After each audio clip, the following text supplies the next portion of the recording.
Boa noite, pessoal. Sou o Rafael, livreiro da Martins Fontes Paulista, e hoje nós estamos aqui para mais uma live literária, um assunto bem gostoso, bem interessante, mais um bate-papo reflexivo conosco. Muito grato pela sua participação.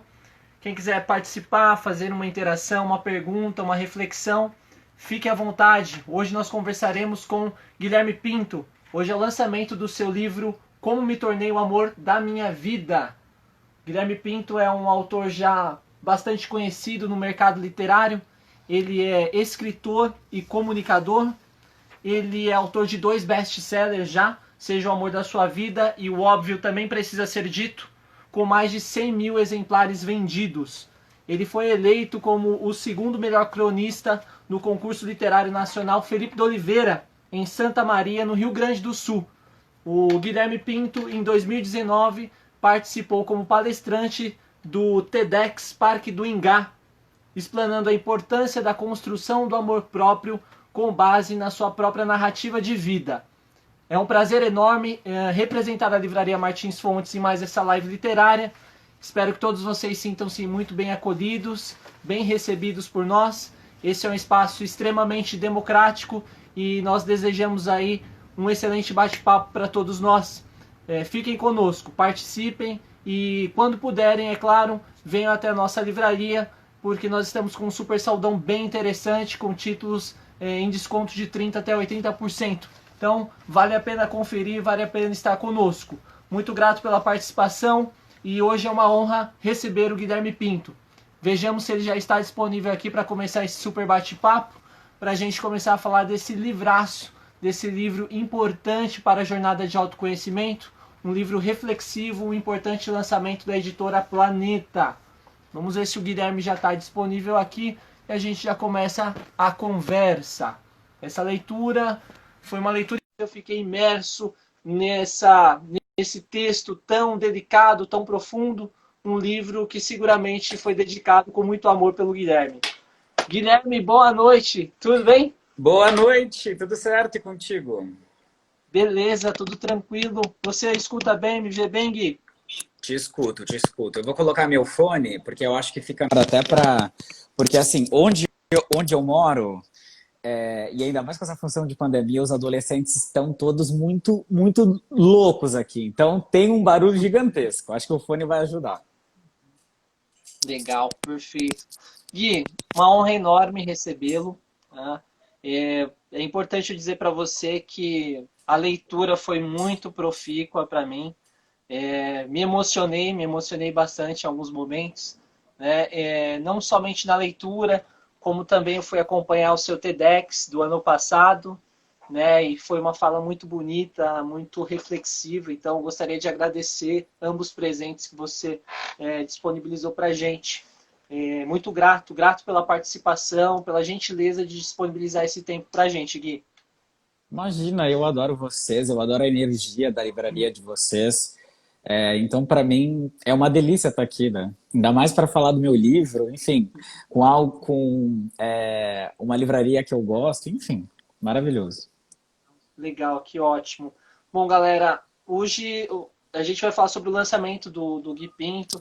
Ele está publicando aí o Como Me Tornei o Amor da Minha Vida. Tá? É o terceiro livro dele.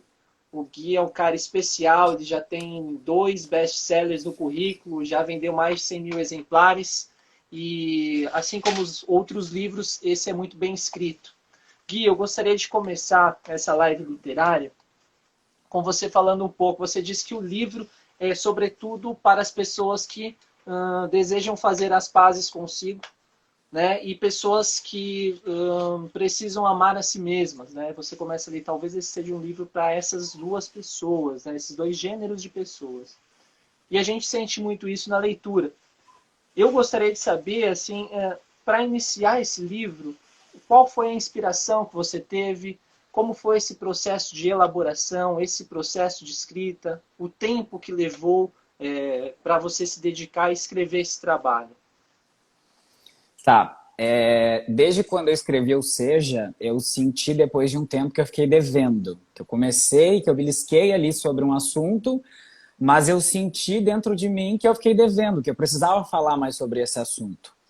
E falar de amor próprio é um ato de sobrevivência, né? Foi durante muito tempo, continua sendo, é algo que me motiva. E quando eu escrevi o Como Me Tornei, ele foi muito mais fácil em relação aos outros, talvez pela experiência, né? Mas ele foi gostoso, assim, porque eu sempre enxergo os livros como o encerramento de um ciclo. Então eu já não era mais aquela criança ferida falando das próprias dores, eu já não estava mais gritando por ajuda, eu já estava num lugar muito mais confortável e eu já estava honrando, né, essa criança ferida e já estava assumindo esse lugar que é o meu eu adulto. Então, foi muito gostoso e eu priorizo muito a família. Então, eu acabei terminando de escrever na casa da minha avó, que é uma das pessoas que eu mais amo. E então, esse livro, acho que todo o processo dele, talvez o maior desafio tenha sido de eu preciso contar uma história, eu preciso falar da importância do amor próprio, mas eu não quero que esse livro seja um guia, não quero que esse livro seja um monte de coisa pronta, sabe? Porque é muito complexo falar desse assunto. Então, eu acho que talvez era vamos conversar? Sim, sim. Legal demais. É interessante porque a gente sente, ao decorrer da leitura, Gui, que você amplia os horizontes, né, de sensações. Você quase que propõe implicitamente uma incursão pelo nosso viver interno, né? E aí cada qual é um universo, então amplia tudo isso, remexe algumas coisas também, né? A gente acaba voltando para nuances da nossa vida, da infância. Então, assim, é um livro que realmente você não propõe uma receita, né? Você propõe uma reflexão, um estado meditativo, e isso é muito legal. E dentre esses pontos que você trabalha no livro, existe algo que aparentemente está dado, mas a gente não observa. Você entra num aspecto que eu gostei bastante, que parece que a gente de uma maneira automática vai buscar se preencher, se realizar em componentes externos. Você trabalha isso de uma maneira reflexiva, muito delicada, mas muito esclarecedora. O quão por vezes a gente se frustra nesse movimento. Eu gostaria que você falasse para a gente, Gui, como não cair nessa sansara, nessa ilusão de tentar se preencher por esses estímulos que não somos nós mesmos. Como a gente acaba caindo nisso e como a gente pode sair disso, Gui? Olha, trazendo assim um discurso bem realista, a gente de alguma forma vai querer corresponder às expectativas do social, né? Porque é uma coisa inerente da gente. Então a gente quer se sentir aceito, a gente quer se sentir amado, né? A gente quer se sentir parte de um grupo. Isso faz parte de nós. Mas existem várias críticas do modo como a gente constrói a nossa autoestima, né? Que está muito voltado para essas expectativas. Então a gente tem muito a escolha da profissão, é, o modo como eu levo a minha vida, muitas vezes até a minha própria orientação sexual, né? Que é algo que eu acabo reprimindo porque eu não estaria correspondendo às expectativas da sociedade, enfim. Então é uma série de questões que até o amor entra no jogo. Então o amor também vira um objeto de desejo. E se a gente para pensar, os relacionamentos, encontrar uma outra pessoa é muito mais fácil, né, do que olhar para mim. Por quê? Porque o outro traz essa ideia de que ele vai nos preencher, de que as faltas que a gente tem serão preenchidas. Então, é encontrar. E aí a gente leva muito tempo, porque a gente quer encontrar essa pessoa. Mas aí quando a gente percebe que tudo bem encontrar, mas só que eu preciso resolver umas coisas aqui antes, aí eu acho que a gente começa a se frustrar bastante. Mas acho que uma coisa importante da gente pontuar não existe certo ou errado, sabe? E eu acho que essa busca, enfim, eu acho que a gente tem que prestar atenção. Se a gente tá, será que eu realmente me amo? Qual a necessidade de eu buscar tanto amor do lado de fora? E não que a gente não vá buscar, não que a gente não, no meio desse nosso processo de construção, que a gente não busque, que a gente não deseje. Mas a gente também precisa saber se abraçar. Eu acho que esse é o principal ponto, sabe? Uhum. Sem dúvida, sem dúvida. Ó, Gui, Larissa, falando aqui, maravilhoso. O Risotrio, Gui, nosso cristal. Galera falando dos seus vídeos, sensacional, sensacional. Também gostei demais, assim. São reflexões importantes que o Gui traz à luz aí pra gente. Então, galera curtindo, grato aí pela participação de todos vocês. Gui, você falou de uma questão de se cuidar, né? Isso você pontua em diferentes nuances no livro, né? E tem uma coisa que é interessante que eu pensei muito numa jornada própria também. Uma linha tênue entre compreender o que é o amor próprio e, por vezes, a gente confunde esse amor próprio e se culpa, talvez, por se colocar na condição de egoísmo. Então, sei lá, a gente está no meio da Babilônia, está um caos, né? As relações sociais um caos, a gente está pensando em cuidar da gente. Às vezes pode soar um pouco mesquinho. E aí você vai desdobrando um pouco isso, traz um pouco também da sua própria jornada, né? Do seu processo. E não é bem por aí. A gente tem que tomar um pouco de cuidado, né, Gui? Eu gostaria que você falasse pra gente um pouco sobre o amor próprio. Você define o amor próprio e distingue o amor próprio da autoestima, que também é bem interessante, né? Você coloca ali, olha, pensei que eram sinônimos, mas na verdade dentro de um processo você desdobra isso. E também dessa questão, amor próprio é egoísmo, não é egoísmo? Fala um pouco pra gente nesse sentido, Gui, assim como você coloca no livro. Olha, o que eu realmente sinto é que a gente não tem espaço para expressar o nosso amor próprio, né? A gente não tem muitas vezes um lugar que a gente se sinta confortável no sentido de expor isso de uma forma que seja natural, seja genuíno, sem que o outro acabe interpretando ali que é narcisismo, porque o pessoal puxa muito para esse lado, né? Que já é uma outra questão muito mais profunda. É narcisista, é egoísta, enfim. Eu acho que a primeira coisa a gente tem que acabar ressignificando, né? O que, que é o amor próprio. Porque se a gente para pensar, até o próprio termo, né? É autoestima. Tá, mas o que, que é autoestima? E hoje a gente percebe um movimento muito forte das marcas trazendo muito esse conceito de tem autoestima, se ame, mas ela está muito voltada para o consumo. Então, se a gente não tem uma reflexão mais profunda, eu vou acabar achando que a minha autoestima ela está muito ligada nesse consumo, nesse movimento muito superficial, né? Que é de eu comprar o creme, de eu passar, de eu me sentir bonito para os outros. Beleza, isso também faz parte, mas eu me sinto bonito, bonita para mim, que eu acho que é um ponto importante. E aí, sobre a diferença entre autoestima e amor próprio, existem alguns autores, tá? Uma que eu gosto bastante, que é a Kristin Neff, eu cito muito ela porque eu me identifico muito. E a Kristin, ela é uma psicóloga, né? E ela já tem pós-doutorado, viaja o mundo inteiro. E ela é pioneira na área de pesquisa sobre autocompaixão.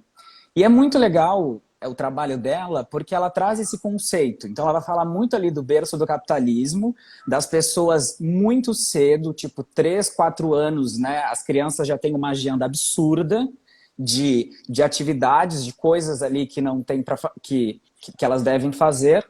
Ao contrário, por exemplo, da Dinamarca, que até os 11 anos, alguns anos, era proibido as crianças continuarem, ficarem o dia todo na escola, né? Porque, enfim, ou se ficassem, tinham que brincar, porque brincar faz parte do autoconhecimento. Então, o que eu sinto é que a gente não tem espaço, que a gente está sempre, tipo, eu preciso correr atrás da vida para pagar as contas, porque praticamente acaba sendo esse o rolê.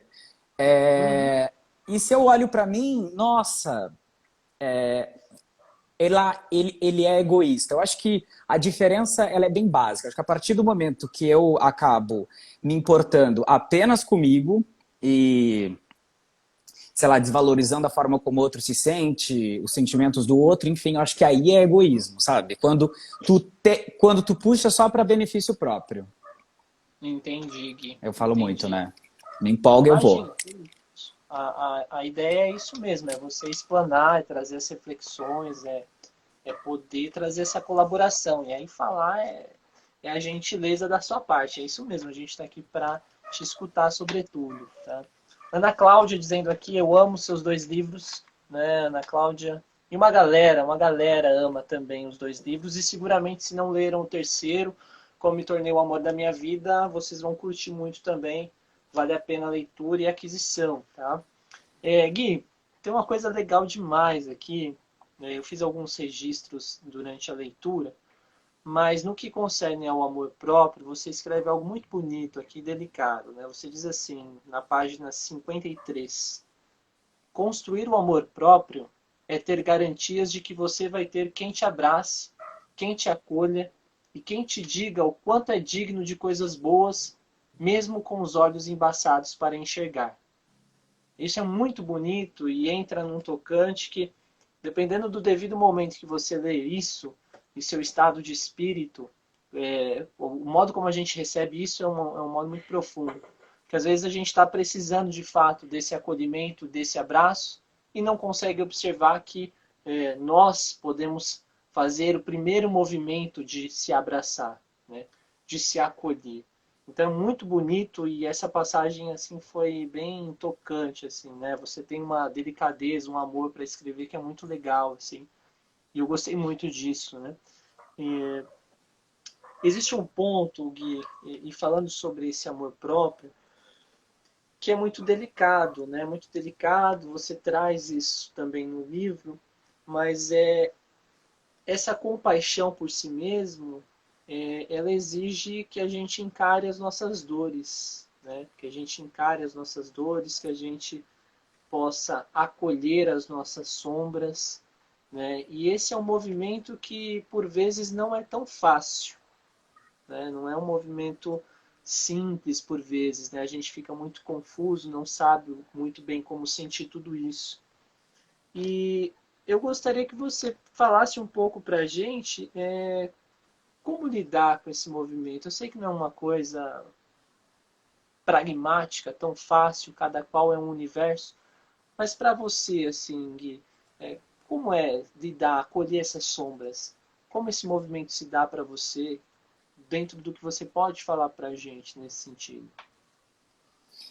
Uma coisa que eu estava pensando essa semana, acho que da mesma forma que eu acabo tendo alguns comportamentos que me prejudicam, né, ali no meu desenvolvimento da minha espiritualidade, eu percebo que muitas vezes aceitar quem a gente é de verdade e aí trazendo para o lugar onde tem coisas dentro de nós que são podres, que são escuras, que são tipo são horrorosas no sentido de a gente não é inteiramente bom, sabe? E eu acho que ao mesmo tempo isso me traz um senso de natureza, de meu, eu sou essa pessoa mesmo. Então, eu acho que muitas vezes o processo ele pode ser difícil, porque a gente vai entrar em contato com muitas questões que, sabe, que estão lá no fundo e que vai doer mesmo. Muitas vezes vai demorar muito tempo. Eu te confesso assim, faz acho que, sei lá, uns 3 anos ou 2 anos que eu realmente me sinto dono do meu próprio corpo, sabe? Eu me sinto feliz, eu me sinto amado, eu me sinto. Eu reconheço o amor por mim e pelo que as outras pessoas têm por mim. Então, leva tempo. E aí é uma coisa engraçada, porque ao mesmo tempo que há 2 anos eu tinha esse mesmo comportamento, nesse mesmo ano eu já não sabia mais quem eu era. E aí eu tive que achar um novo jeito de conseguir me abraçar de novo, porque aquele cara que eu conhecia já não era mais aquele cara já tinha outros sonhos, outros gostos. É claro que a gente não vai mudar, tipo, do zero para, né, tipo, da água para o vinho, mas eu acho que quando eu entendo, assim, os meus demônios, eu também consigo abraçar os meus anjos, sabe? E isso vai muito para as relações, porque eu acho que a gente gasta muita energia tentando parecer perfeito e, sinceramente, eu acho que não existe felicidade com perfeição e eu tenho aprendido muito isso. Uhum. E existe aquela questão também, né, Gui? Você é um estudante de psicologia, né? Traz também no seu livro muitas referências. Existe aquela questão também de conseguir lidar com as projeções, né, Gui? Tem muita coisa também de lidando com o outro que tá nesse campo do nosso obscuro, né? Tá naquilo que a gente não esclareceu para a gente mesmo, né? Então, às vezes é uma questão de ter um feeling, né? De conseguir apurar muito bem isso. nem sempre é muito fácil, né? É uma situação às Sim. vezes delicada, né? O que que é meu e o que que é do outro, né? Nossa, isso é bem complicado, assim. Tem um livro que eu gosto bastante que se chama Curando a Galera que Mora Lá Dentro. É um livro muito legal que fala sobre papéis sociais, e ele traz essa liberdade e aquela coisa do eu não sou isso, eu estou isso. Nossa, isso é tão legal, sabe? Porque você fala, meu, eu tenho muitas oportunidades na vida. E aí, é claro, né? Não dá também para florear muito esse discurso, mas, sei lá, para mim, me abre assim. Não, Esclarece, né? não gosto de uma ideia muito condicionada, sabe? Uma coisa muito pragmática, enfim. Sim, sim, claro. E é interessante, né, Gui, porque você trouxe aqui um livro, uma referência de um livro, a gente tem a Elizabeth Gilbert, né, em outra referência, Benny Brown, Uhum. e é interessante de ver como que você também parece que nesse seu processo, nessa sua jornada, também é muito alimentado pela leitura, né, pelos livros. Você pode falar um pouco dessa relação para a gente, Gui? Assim, no que a leitura te toca, no que ela vivifica a sua jornada, porque é importante para você ler, para além de escrever também. Eu acho que uma coisa importante, sempre quando eu penso em leitura, eu penso em informação. Então tem muita gente que não gosta de ler, né? Eu acho uma delícia, eu amo, enfim, leio bastante, mas muita gente não gosta de ler, né? E essas pessoas precisam ter acesso à informação, porque a informação é algo que te liberta, né? A informação é... A minha psiquiatra ela fala que a informação é tratamento de primeira linha. E eu amo essa frase porque é isso, sabe? Então, o que eu te digo vão atrás de informação, sabe? E aí a informação, seja dentro, né, ali da academia, da universidade, mas também a tia que nunca passou por nenhum processo ali psicoterapêutico, que nunca passou por nada de terapia na vida e que tem uma história muito legal e que criou ferramentas ao longo da vida para lidar com as suas próprias questões. Então, às vezes eu vejo muito um discurso assim de que não, porque falar sobre esses assuntos a gente tem que deixar apenas para os profissionais da área. Eu acho que assuntos técnicos, obviamente, mas quando a gente fala sobre vida, sobre história, sabe, sobre esse olhar, a gente também tem que dar voz e também tem que dar palco e ouvidos para essas pessoas. Então, eu me alimento muito disso, assim. Acho que também é um pouco do meu viés publicitário, mas eu me encontro nos livros, nas séries, nas histórias que eu ouço por aí. E eu acho que o que mais me alimenta são as pessoas, assim, porque as pessoas falam, mas tipo, na internet e tal, tu fala muito. Mas eu, pessoalmente, sou muito, tipo, na minha, assim, sabe? Sou muito observador. E, e é aí que eu me alimento.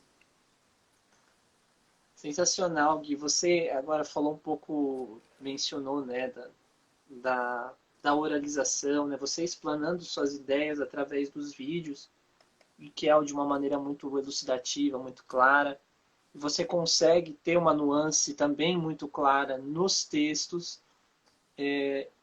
Você consegue traçar um pouco em quais lugares assim estão a escrita e os vídeos, né? Essas duas formas, esses dois meios de explanar, de trazer as suas ideias. Você consegue dizer para a gente um pouco o que difere uma da outra, o que uma preenche, são complementares, ambas necessárias? Como que é esse movimento para você, Gui, de trazer as suas ideias através do vídeo e também através da caneta? Como que é isso para você, enquanto um pensador também, né?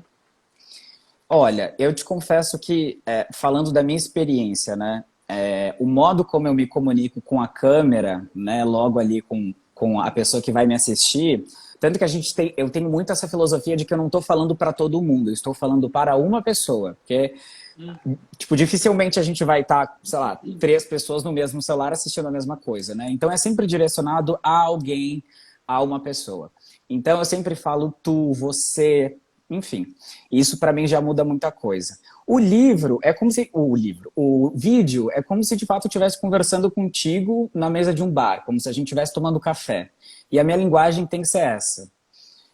Eu quero que desde o adolescente entenda até a pessoa de 65, 70 anos. Mas o livro já é um outro processo. O livro é quando eu paro, quando eu penso, quando eu vou brincar ali com as palavras, quando eu vou brincar com a conotação, quando eu quero trazer um duplo sentido, que eu sou muito debochado em vários momentos.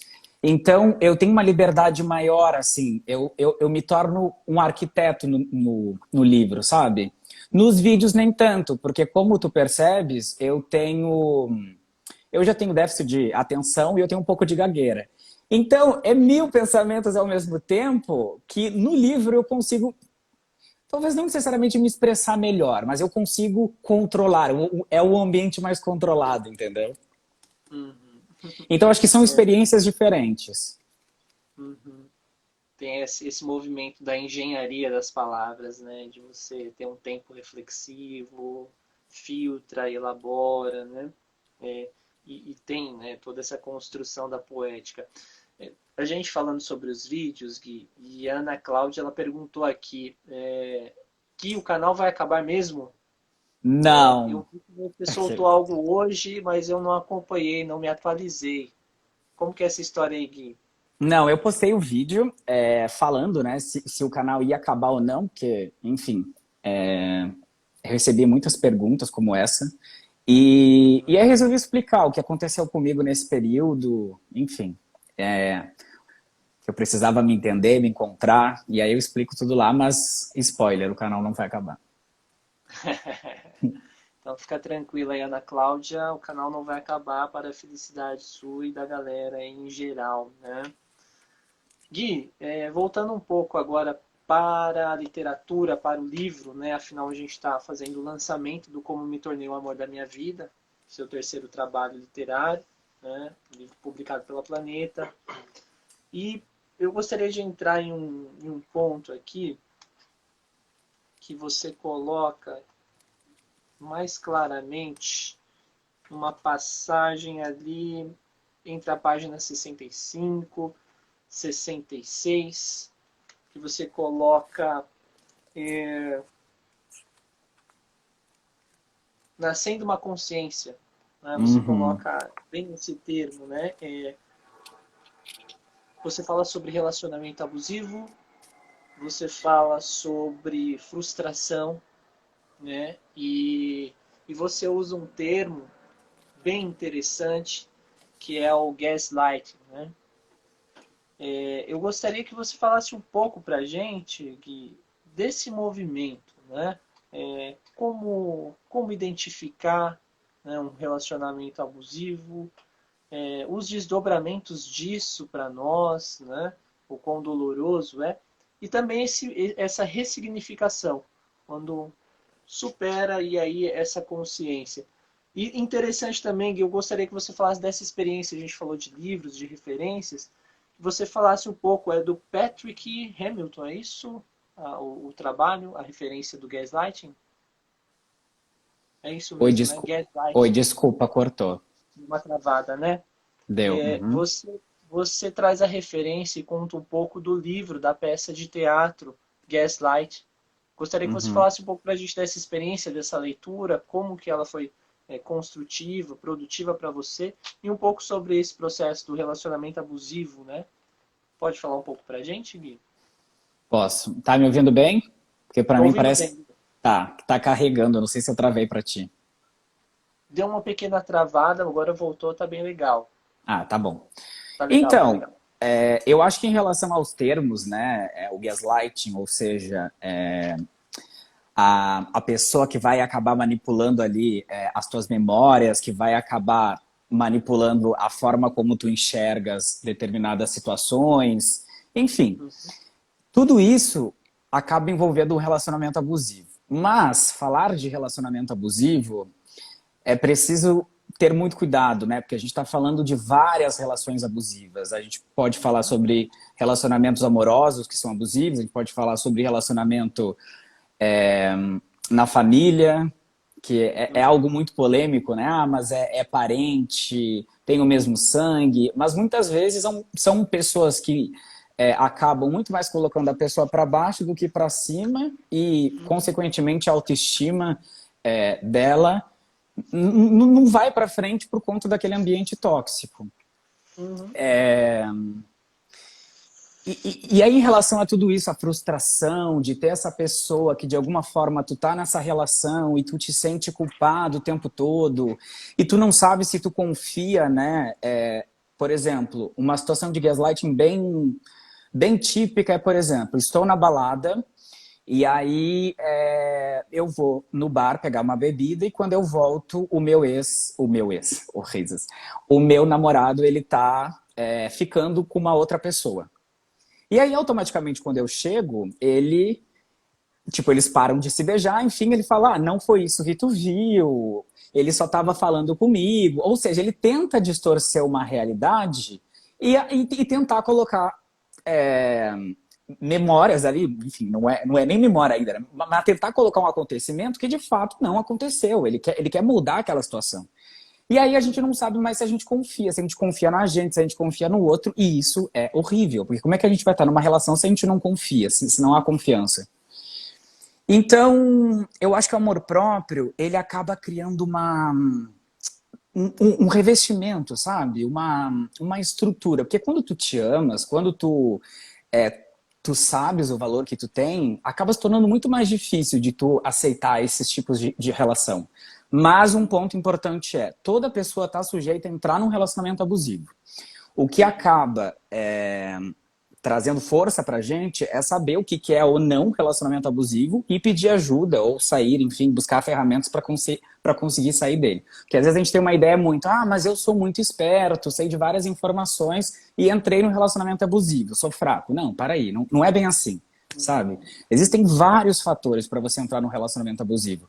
Então, eu acho que é importante, assim, até pra gente não acabar alimentando, trazendo uma culpa, sabe? E em relação a... O que mais que tu perguntou da última vez, a última pergunta que eu me esqueci? Você falou sobre o relacionamento abusivo e eu também perguntei para você como foi esse movimento de ler a peça, né, a referência literária do Gaslight, né, Tá. falar um pouco sobre esse livro, sobre essa leitura, né, como ela foi construtiva para você também. Olha, eu te falo que assim, enfim, é um livro muito bom de se ler, porque a gente acaba aprendendo várias coisas e acaba identificando, né, um tipo de comportamento manipulador nas pessoas que a gente se envolve, e não só, tipo, namorado, namorada, mas enfim, trabalho e tal. Mas eu gosto muito desses livros e é até meio engraçado, assim, porque, por exemplo, a gente fala muito no canal sobre será que o amor paga a conta? E aí esses dias eu estava lendo sobre psicologia social e aí encontrei um termo que falava sobre era a economia de afeto, uma coisa assim. E aí era um termo sobre um estudo que falava justamente sobre isso, sobre vínculos, sobre relações, sobre o modo como a gente acaba utilizando essa economia que a gente faz desse afeto que a gente construiu nesses vínculos, entendeu? E aí eu falei, nossa, é o que a gente fala bastante, nem tinha lido nada sobre isso e faz parte aqui do nosso universo. Então acho que tá dentro do espectro, entendeu? De tudo que a gente fala, de tudo que a gente conversa, acho que é muito mais uma das fontes que a gente se alimenta. Legal. Olha, foi perguntado qual é o termo é gaslighting, né? Foi perguntado aqui também, Gui, algo interessante, que eu vou replicar aí a você. Você tem por interesse fazer ficção, escrever ficção? Você é tão bom cronista, né? Escreve tão bem não ficção. Você tem essa prospecção, esse intento, Gui? Então, tu sabes que é uma coisa que eu me pergunto bastante, assim, mas eu acho que por agora não. Porque eu gosto muito de flertar, assim, com o que está acontecendo, com um projeto. E é engraçado, né? Porque alguns amigos meus, eles acabam terminando o livro e depois eles colocam um título. Muitas vezes eu começo pelo título, porque eu já penso na ideia, no projeto, em tudo. Ainda que o tom acabe mudando com o tempo, mas eu gosto de brincar. Então não sei mesmo. Acho que iria me demandar um outro tipo de de energia que eu não sei se eu tô tão disposto agora. Uhum, entendi, Gui. Ô, Gui, saindo um pouco da literatura, eu gostei muito, como eu havia dito, da sua apresentação no TEDx, né? No Parque do Ingá. Você pode falar um pouco para a gente como que foi para você esse convite? Deu um frio na barriga, assim, deu um certo gelo, você foi super tranquilo. Eu gostei da entrada, assim, você teve uma entrada assim muito interessante, né? Pensando na simplicidade do ser ali, o seu chinelo havaiana foi ótimo. Como que foi para você ser convidado, participar de um evento tão importante? Conta pra gente um pouco, Gui. Então, eu te confesso que assim, era o meu último objetivo, né? O primeiro era publicar o Seja na época, e o último, assim, que eu falei, meu Deus, né? O sonho da minha vida é fazer um TEDx, um TEDx. E, enfim, aí quando eu recebi o convite, eu fiquei, assim, muito surpreso. E mais surpreso ainda, porque era bem uma época que eu estava lendo o livro do TED, né? Eles do livro, enfim, como fazer uma boa palestra. E aí foi muito curioso porque eu queria falar de um projeto, mas eles acabaram falando, não, a gente quer que tu conte a tua história. E geralmente eles acabam não puxando para esse lado, né? Que é contar sobre si mesmo, enfim. E aí foi um desafio bem grande para eu conseguir falar. E eu te confesso que foi um dos dias mais. Nossa, eu hoje sou uma pessoa muito nervosa, assim, para eu falar ao vivo, eu sou muito tímido. As pessoas não acreditam, mas eu sou. E aí, meu Deus, eu achei que ia ter um troço lá. Tanto que eu assisti o vídeo uma vez só e nunca mais, assim, porque eu fico muitas vezes com uma vergonha, mas foi uma experiência muito legal, fiz vários amigos, meu vizinho aqui fazendo reforma, tá ótimo. A gente nem tá escutando, tá tranquilo. Ah, então Tá de tá boa. ótimo. Ô Gui, você falou que no caso do TED, né, você viu uma única vez e tal. É tranquilo para você ver os seus vídeos, assisti-lo, né, ver o seu canal depois, a galera comentando? É tranquilo para você? Já foi diferente?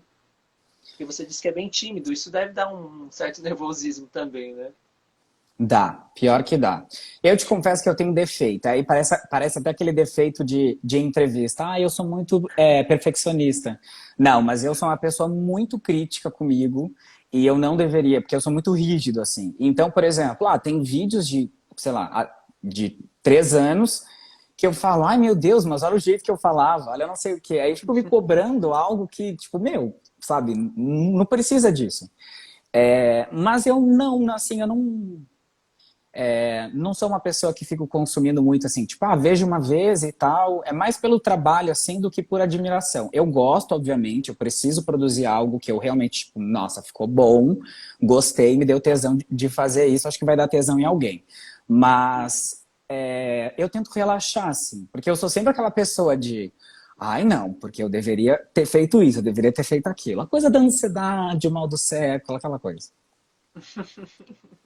Entendi, entendi. Gui, você está falando de ansiedade, mal do século, e aí eu acho que é interessante fazer um gancho, porque há uma passagem também que eu gosto muito do livro, né? Que você fala. É algo bem, bem bonito, na verdade. Eu gostaria de pedir a licença para fazer uma leitura bem, bem breve. Você coloca aqui no capítulo Onde Fui Pedir Ajuda, mais especificamente na página 113, você diz o seguinte: né? Senti uma criança triste, agachada, com roupas velhas e cinza, sentindo frio e fome. Um choro que vinha de dentro do corpo, da alma, de uma porta atrás do peito. Mesmo sem a ver, eu sabia que tudo o que ela queria era uma cama e um Nescau quente. Confesso que depois que eu li essa passagem eu parei para respirar,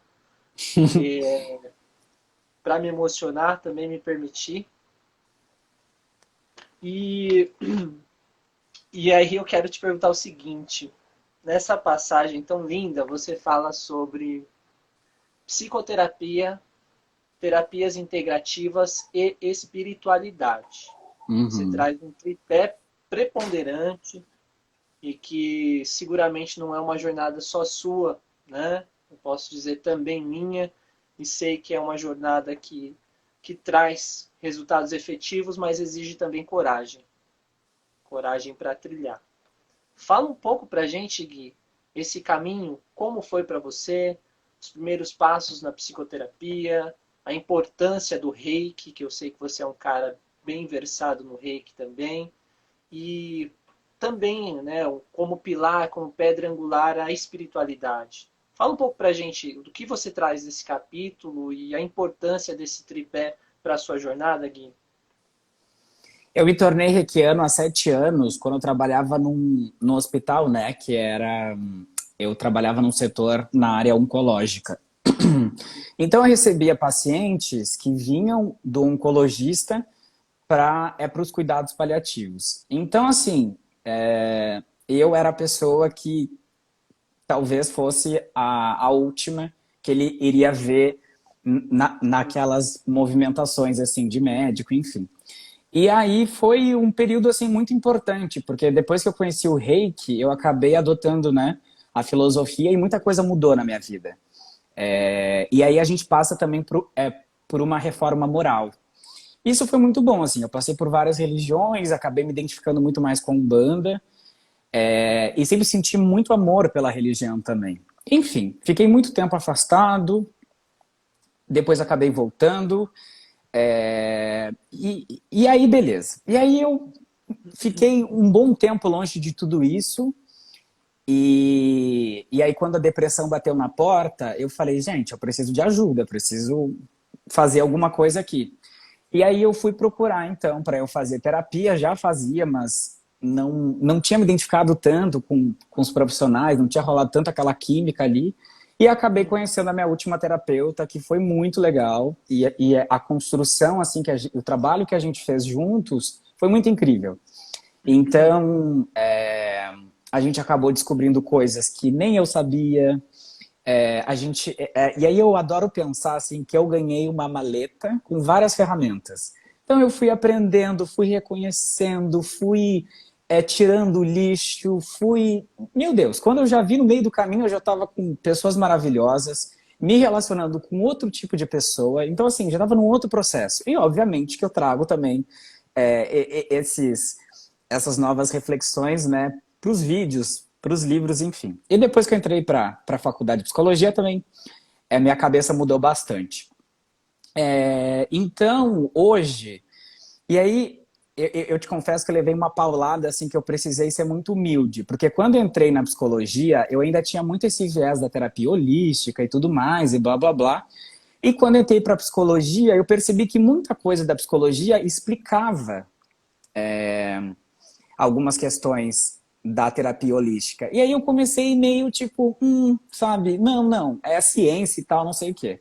Aí depois, quando eu vi que uma coisa não acabava. Não é que uma coisa substitui a outra, assim, mas elas poderiam ser complementares, aí o negócio começou a andar. Aí eu comecei a trabalhar corpo, mente e espírito. Aí eu te digo assim, ó, aí foi o que realmente eu me senti transformado, sabe? Porque tu vai pela ciência, tu vai pela espiritualidade. É claro, né, que isso não é uma coisa que é tipo uma receita para todo mundo. Funciona para mim, dá super certo, me sinto super bem. Então foi isso assim. Hoje sou um bandista, sou uma pessoa que faz psicologia, né? Daqui a pouco serei psicólogo. E também sou reikiano, também faço as minhas águas, dou pra galera aí energizada. E assim a gente vai. Uhum. Escutando você, Gui, e todas essas multi-referências, né, no caminho de um buscador, de construção, você gosta de Jung? Eu gosto, mas eu te confesso que eu não estudei muito sobre ele. Eu sei muito pouco. Legal. Não, é porque, né, de alguma maneira, acho que é um caminho muito próximo nesse sentido, né? Acho que Jung vale a pena. Seguramente você vai fazer incursões por ele também, vale a pena. Agora, o que que você curte na psicologia, na psicanálise, o que você está gostando de ler ultimamente, Gui, nessa área, principalmente? Olha, o que eu amo de verdade, assim, que faz o meu coração bater, é a área da psicologia positiva. Eu amo demais. Eu amo, assim, eu pretendo me tornar pesquisador mais pra frente. E eu não sei, assim, me abraça de uma forma absurda, sabe? Uhum. Então, até a faculdade que eu escolhi é uma faculdade de referência hoje no nosso país para essa área. Então, eu Uhum. gosto muito, assim. Eu tenho me apaixonado. Então, eu Sim, vou entre a TCC ali, né? E, e a psicologia positiva, que eu gosto bastante. você está findando a facul, Gui? Não, queria, Não? viu? Não, não. Queria. É, que você tem tanta referência que eu imaginei que você estava findando já, né?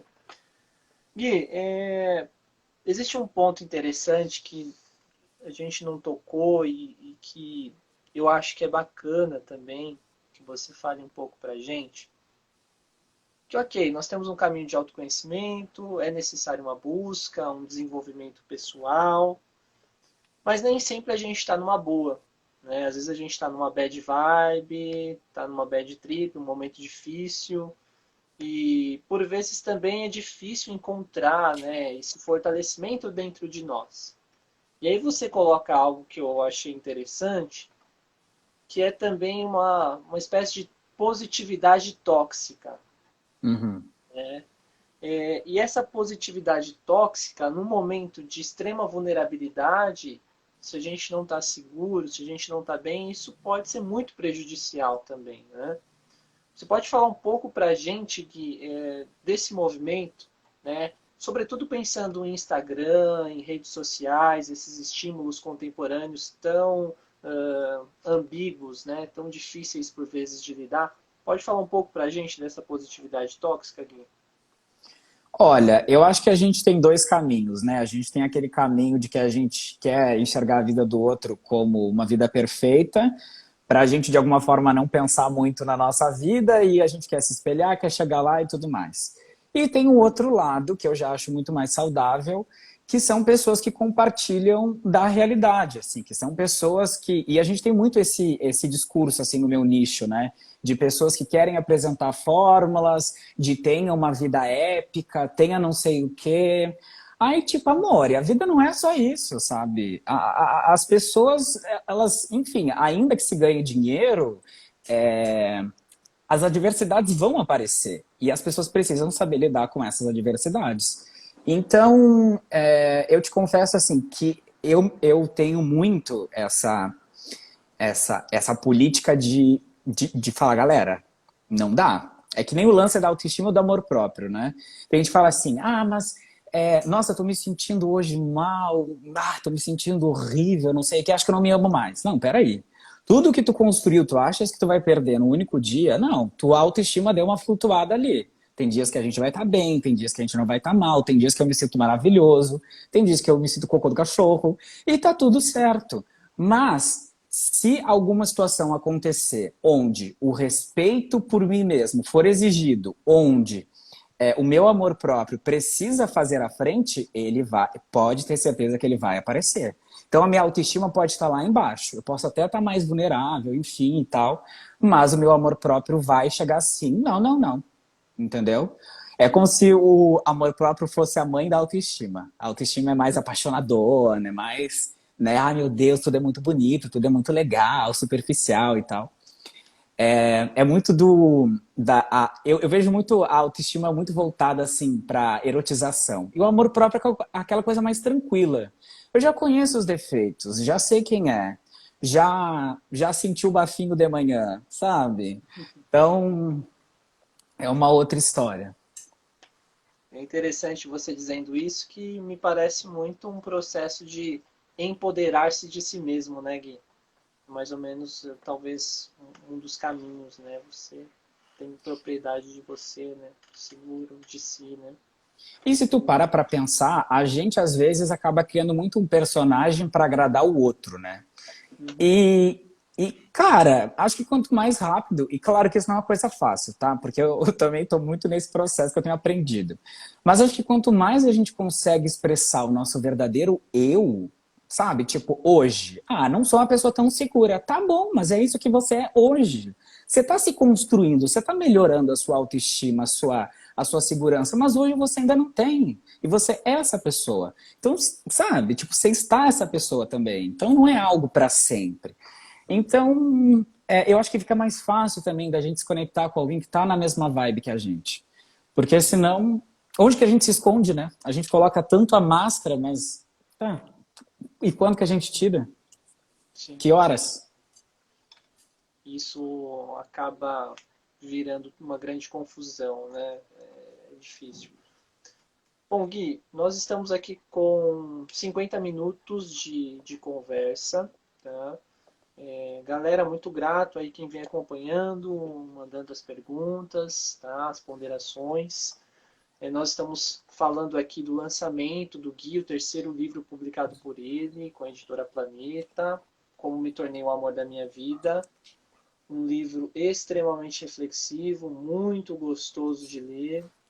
Seguramente, se você não leu nada do Gui, vale a pena conferir. Um livro bonito, delicado, ele escreve com muito carinho e a gente sente isso já nas primeiras páginas.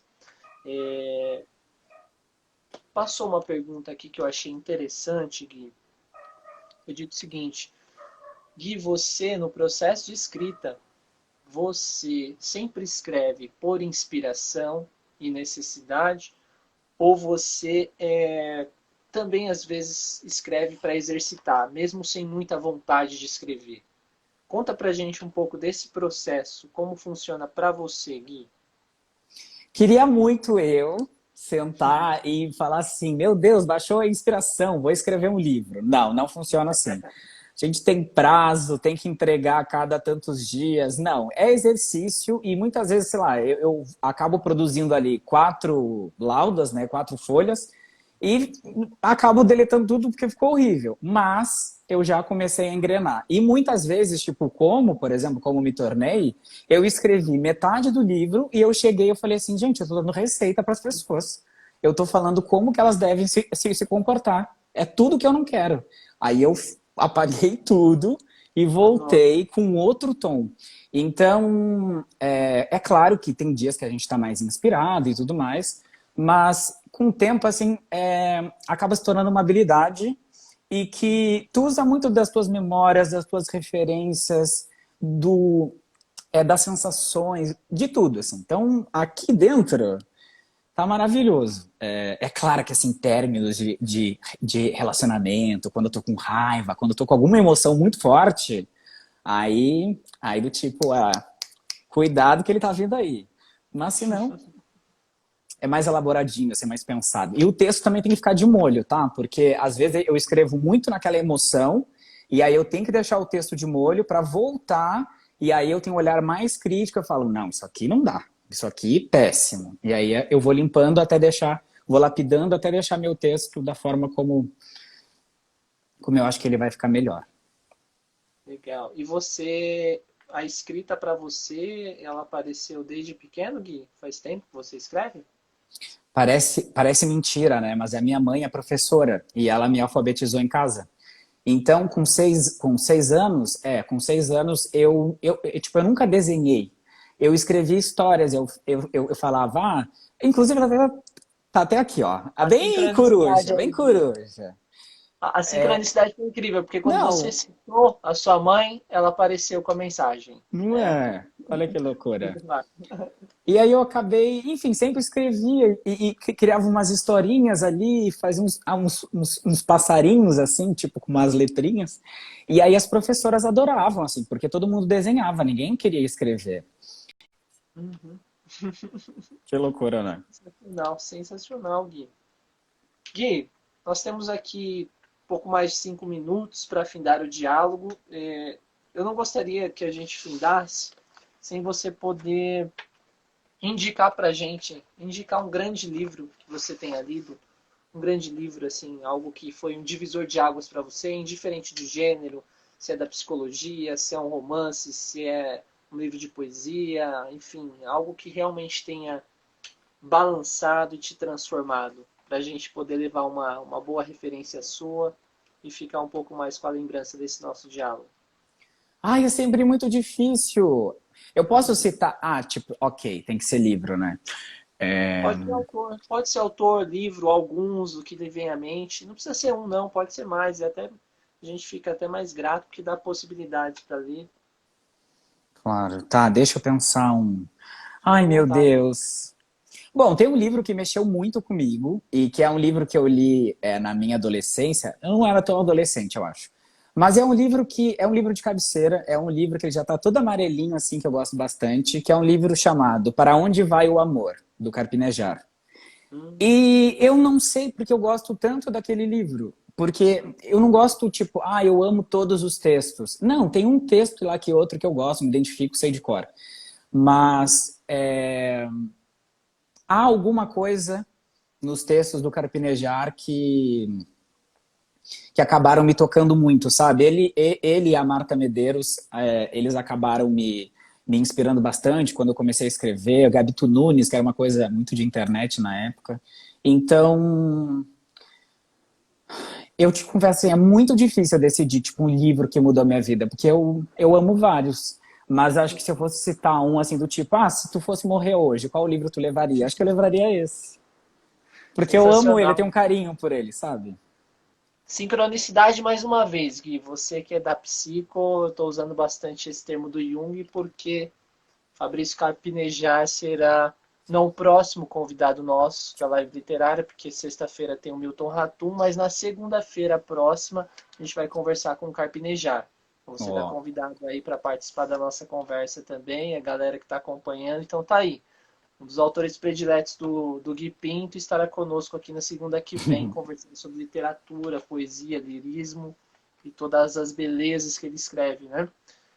Gui, sensacional, só gratidão mesmo, assim, uma felicidade enorme conversar com você, poder conhecer um pouco mais da sua literatura, desse ser bonito que habita em você. Continue nos presenteando com pérolas tão bonitas quanto Como Me Tornei o Amor da Minha Vida, livro lindo. Grato mesmo, Gui, disponibilizar o seu tempo, a sua gentileza, parabéns, continue essa jornada literária também, sucesso aí para a sua vida acadêmica, que você seja um grande pesquisador, um grande analista, um grande terapeuta também, né? E muito brilho para você e para sua mãe também, que mandou um Que recado aí assim para você pra seja. gente. Obrigado, querido. Amei a conversa, amei de verdade. Eu amo tudo, enfim. Estou muito animado. Um beijo Legal. para vocês, que essa loucura passe logo, né? Porque eu não vejo a hora de abraçar as pessoas, de voltar para as livrarias, para tomar café, para ler meus livros, para ver gente, abraçar gente que eu amo bastante. Mas então tá. Quando puder, Gui, vem aqui à livraria, autografe uns livros aí para a galera. Vai ser um prazer recebê-lo, tomar um café contigo. Pode deixar. Grato mesmo. Grato, galera, quem se disponibilizou aí para assistir, para participar dessa conversa. A live vai ficar gravada, né, no perfil do Instagram da Martins Fontes Paulista, disponível também no nosso canal do YouTube. Uma grande conversa. Grato novamente, Gui. Um abraço forte, abraço a todos. Ótima noite, boas reflexões e boas leituras. Até Muito mais. obrigado. Até. Tchau, tchau. Tchau, gente. Até mais, galera.